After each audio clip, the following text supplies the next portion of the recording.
GM, everyone. This is Dr. Josh, Crypto Mondays Global. We're here again at COP28.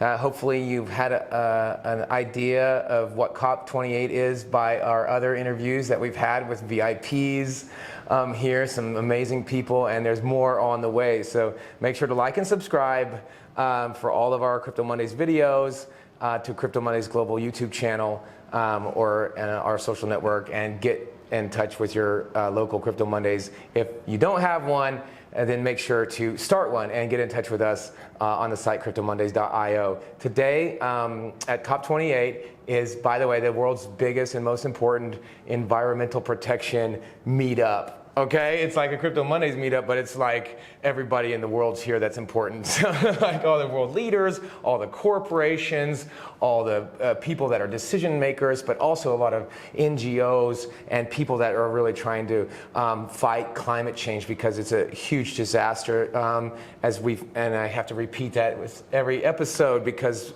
some people don't know what COP28 is. And speaking of corporations and global leaders, I have here with me Hania, Othman, who is the head of both for several regions around the world. I'll let you explain, for several regions around the world for HBAR Foundation. And if you don't know HBAR is a layer 1 blockchain, and they have a special system. They have the HBAR token. You might have some HBAR token. If you don't, go get some. But and it's a good token. Why? Because they have a council kind of system. So they have a governing council. So how they do governance is different than other blockchains. And there's a lot of other things we could talk about HBAR, but the governing council includes universities like UCL. Shout out to my friends at UCL. I used to be a professor there. But also not just universities. There's corporations, large corporations like Google and IBM, and different people. So check out HBAR if you don't know HBAR. But what Hania does is she focuses on sustainability and about actually saving the planet Earth and doing important things with blockchain. So welcome to Crypto Mondays. Thank you so much for having me, Josh. It's a pleasure to be here, and it's great to have you here as well today at our HBAR Regenerative Finance Forum. And it's been a great day. It's been a long day as well. Yeah. So it's the end of the day. Shall I introduce myself quickly? Yeah, please. Yeah. Tell us about who you are and what you're doing. So my name is Hania Othman. So I'm the Director of Sustainable Impact at the HBAR Foundation Sustainable Impact Fund, which is one of the 4 funds. So the HBAR Foundation is the growth arm of the HBAR economy, and we focus on 4 distinct areas. We have crypto economy, obviously, fintech, consumer engagement, metaverse, and sustainability. And sustainability is a special fund in my opinion. The reason why is because it's the first fund that actually solely has focused on sustainability. We were endowed with $100 million, and we said, okay, how can we extend these $100 million in order to make sure that we have the most impact with that? So we focus on enabling an ecosystem, right? Really looking at it from an ecosystem point of view and saying we want to enable the technical infrastructure for sustainability assets. And by doing that, we said, okay, we want to, what does this infrastructure look like? What does the value chain actually look like? We focus on sustainable debt vehicles because we need to make sure that we can finance these types of projects. Having high quality market supply is extremely important. Looking at the searchability, so the data tooling, the trading, secondary markets, and then finally the reporting. So really going across that entire ecosystem and mobilizing the HBAR ecosystem through the HBAR Foundation, and investing, providing grants for the organizations that are going to create these digital public goods. Wow, amazing. Okay, so this is really a lot of parts, a lot of moving parts there, and not only the 4 different funds, but just with the sustainability fund, the amount of detail that you were able to very concisely describe there. Now, in relation to this, where does the $100 million come from? Tell us more. I mean, who's putting this money in to do this social, environmental impact? Yeah. So the HBAR Foundation was created in order to grow the HBAR economy. And obviously the 100 million comes from Hedera. It comes from Hedera, the governing council. The governing council manages the treasury, manages the nodes. They have a specific voting system, which is the gossip for gossip protocol as well. Okay, that's a lot of money. Sorry to interrupt, but that's a lot of money. Yeah. Why is this? Why would they just put $100 million into something like this? It's not just $100 million into this. It's because Hedera is. Oh, that's just the starting. That's just the starting point. Hedera is obviously governed by these corporates. Okay. And these corporates, they benefit and they have sustainability is on the agenda. Sustainability is big on the agenda Definitely. for all the big corporations that are multi-billion-dollar corporations. Yeah. What do you got to have to be on the council? Like something like $60 billion in volume. There's some huge amount of capital that people have to have for good reason, but they also have law firms like DLA Piper and different types of organizations on this. So this is just a starting point. They're willing to put in $100 million into this fund because ESGs, right? Because those corporations themselves have to deal with ESGs. So they're not just like, oh, we care about the environment, we want to help the environment. It's also like they're thinking about their own future and their own survival as a corporation, right? Well, I think eventually sustainability is corporate risk. 100% of our economy depends on 100% of nature. Meaning to say that if you do not integrate nature as a stakeholder, you are at risk as an organization. So from an ESG perspective, obviously we have compliance, and one of those compliance is the CSRD, Corporate Sustainability Reporting Directive, which is obviously legislation that's come out in Europe. But corporations, they need to integrate these types of integrations and think about that. And obviously this has been happening for several years. There's nothing new about that. What we're trying to do is, through technology, improve the integrity of these markets, increase the liquidity into those markets, and have trusted assets that we can enable for them to report upon, and also have an actual impact and a benefit. We can trace that back to the attribute level, understand who's benefiting from it, and also understand what the actual impact is on the ground. And that's exactly what we're trying to do with technology, and that's also why an infrastructure is so important. Because if you have loose solutions separately that are not integrated together and that are claiming to have certain kind of benefits, but we can't really test it out in the markets. There's no ecosystem effect, there's no ecosystem within that, it's just an hypothesis. Right. And what we're trying to do is moving from hypothesis to reality. We're really looking at, okay, how can transparency really enable us and get that price premium? A price premium is not just for the price, but it's to have high quality for these types of credits, because we do what we say that we're going to do. And we have the data to back that up as well. And we have the systems in order for us to view that type of data. And that's exactly where the value is at and the work that we're doing. So often people go high over and we're saving the planet. Saving the planet, what does it mean? It means that integrating certain kind of considerations within our frame of working, our frame of thinking, and specifically in our capital system, right? And this is through this we create an amount of rigor within that. And data tooling, we have, for example, The Guardian. The Guardian is we focus on digital public goods. The reason is we focus on enabling open source digital public goods for everybody to use and build upon. Because we have seen that there are several different tools, actually, like an MRV platform, that are extremely necessary in order to get any kind of asset. So what happens is that you have 10,000 startups that are doing exactly the same thing, building these MRV platforms.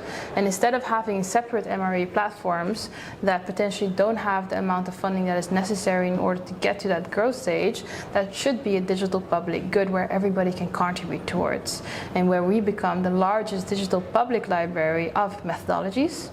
And we start comparing methodologies and asserting types of qualities and so on, but everybody can build on top of that. And that's exactly what we're inviting people to do, saying like, hey, we have invested into this. It's not exclusive. Come build with us. With like SDKs or... Exactly, like The Guardian, yeah. It's called The Guardian. Yes, it's The Guardian. And so if a person's interested in The Guardian, building on The Guardian, First of all, I like that name. It's kind of a cool The guardrails. guardrails, right? Yes. So if they're interested, and they just type in Hedera Guardian, and they'll come to the website. Exactly. Okay, Yeah. good. And how did you get into this, right? I mean, how did you get into blockchain crypto world? It fell into your lap, kind of like, or have you been crypto and then you found Hedera to be the most amazing thing? Just interested in your personal story. Yeah, so my background is a mixture actually of finance, technology, and sustainability. So from a sustainability perspective, I come from a tourism/ecotourism background. Have worked in the finance industry where I was developing programs, innovation programs, conference programs, training programs for C-level executives regarding financial regulation, and was working very closely together with chief risk officers in terms of understanding what their concerns was and how we can create programs in order to facilitate that lack of, let's say, or that the gap of information or knowledge that they had. And then we came into technology very fast because technology is an enabler at that moment. So I got into blockchain through a startup which was working with Hyperledger Fabric, so not tokenization at all. Right. So I didn't come IBM. at it. I didn't come at it from a crypto perspective, but mostly from a solutionist perspective. So really utilizing blockchain, Hyperledger Fabric, in order to solve for the carbon markets at that time. Nature-based solutions as well. We looked at ESG reporting, carbon forwards, but tokenization was not the first thing on my mind. No. The first thing on my mind was how to solve for these types of problems and look at it from an integrity point of view and look at it from a problem point of view and then match that. So when I was looking, I met with Wes Geisenberger, who is the VP of the Sustainable Impact Fund. Who I met today, and yes. He did a great job. By the way, both of you and the whole team, great job. Congratulations on this wonderful event related to COP. Thank you. And so you met him. So we met, and then we started chatting, and we found that we have actually a lot of commonalities, but I didn't look at it from a crypto point of view. So I found that Hedera, if you look at Hedera, and if you look at the way that it's governed and organized, actually, it's perfect for sustainability in terms of the values, because it's aligned. They really put the financing towards it in order to enable integrity in these markets, but also in terms of a governing council, because eventually sustainability is an enterprise issue. And if you need the enterprises to be standing behind you in order to develop these solutions. Coming just from a Web3 perspective in order to onboard, get to the capital markets is a hard thing to do in order to gain trust. So when we approach it from an enterprise perspective, and we've recently also announced a partnership with the UNFCCC in order to digitize 15 methodologies, that credibility is extremely important in order to deliver the value that we want to deliver. So it's environmental due diligence first. Okay. And then the technical part. Environmental, technical, and then the business part. And then the business part. Yeah. So the three pad. But just to clarify that the partnership is with the United Nations. Yes. That's so the UNFCCC is. Yes. Okay, so you have these three aspects, and these three aspects. Why Hedera specifically? Okay, now I understand that it has a certain corporate governance structure, and they have to take into account all these different aspects like due diligence and risk and things like that. What would prevent? What do you think? Why do you think that they're in the best position of any of the other blockchains to be, the leader in the direction towards sustainability and climate change, which I think all blockchains should be, because they should be striving for that number one position. Because obviously otherwise we're all going to die, and we are not helping but creating more problems rather than solving the problems. But why do you think that Hedera is the best positioned to be that leader? Yeah, so I can't really speak to Hedera in general being in terms of a competition point of view, but what I can speak to is the value that we are creating, just because we have focused on building an infrastructure and focused on building digital public goods. So it's not just one win that we're looking after. We're looking after a functioning ecosystem from start to finish. So we started with that positioning, and we're delivering on that type of positioning at the moment. So in terms of positioning point of view, we look at the integrity that we have gained by doing this is extreme. And that's what I'm excited about. I'm excited about the fact that when I bring people into the organization, we're talking about the solutions. The question comes always, okay, what do you want to get out of the ecosystem and what can you give to the ecosystem? So it becomes a very altruistic circumstances, and that's exactly what you want. You want people to be part of that, and you want people to benefit from that, and that's what we have created and what we are creating ongoing, right? And the value is really in the technology layer, digital public goods layer, but also in the ecosystem that is building on top of that. So digital public goods, yeah. I know that you've got other things to do, and we'll wrap it up really quickly, but thank you very much for coming here and being on Crypto Mondays. Wow, I gotta say, very impressive. Both you and what Hedera Foundation is doing, the complexity. I mean, your knowledge of this whole area is really expert, and so that's great for our communities just to have an understanding of what's possible. But let's break it down for the last thing. I just want you to break it down into a real world case example of maybe somebody who's building on Hedera that was maybe represented here today, or a good case example that you could tell us about, use case. Yeah, of course. So one of our latest announcements, actually, which I'm very excited about, is we've announced a partnership with Alcott.io. Alcott.io being the digital arm of Alcott, which is a project developer, and they have announced the case that opening the books on climate finance, right? Which means they're going to be fully transparent on the way and the distribution and the benefit sharing models from their projects on the ground. So what we have done is that we brought on 500 million metric tons of carbon onto the network, onto the Guardian, and having full transparency on how that's benefiting the local communities, the amount of impact value that's being created in terms of ecological value and so on. And that's actually the first project developer to ever commit towards being this transparent. Not just in Hedera ecosystem, but in general. Yes. Wow. So this level of transparency, and we're very excited about it. So we announced this partnership in Abidjan in Côte d'Ivoire, where we had a event, and we're looking forward to the next steps within this. Okay. Oh, amazing. All right. Well, and you had said that you and we're in Lisbon, and so we'd love to have you maybe on Crypto Mondays Lisbon. We have a great community there. We just had a big event. DJ Villegi was there, and it was actually sponsored by a different blockchain. But